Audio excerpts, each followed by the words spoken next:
Sino ang marapat umahon sa burong? Upang mangaral ng mabuting balita ng Diyos. Sa inyong lahat na minamahal ng Diyos, na nangarihan sa Roma, na tinawag upang maging mga banal, sumainyo nawa ang pagpapala at kapayapaan mula at pagsunod para sa ating lahat.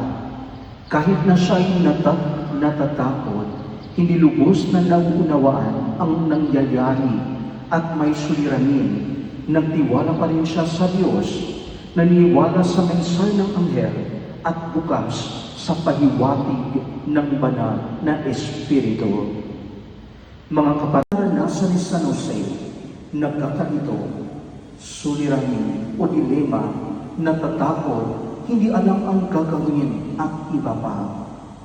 At marahil may mga pagkakataon na ilalagay tayo ng Diyos sa posisyon, mission o tungkulin, gawain o trabaho na hindi mahirap at nagkakalito na panahon. Kasama rin natin ng Diyos sa bawat sandali ng ating buhay, kahit na hindi natin nararamdaman ang kanyang presensya minsan. Patuloy ba tayong nagtitiwala sa ating mapagmahal ng Diyos?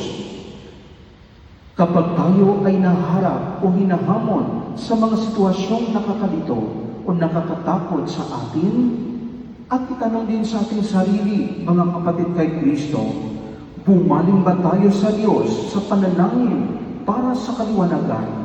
O lumalayo ba tayo sa Diyos nang may galit sa puso natin? God bless us all.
Lang,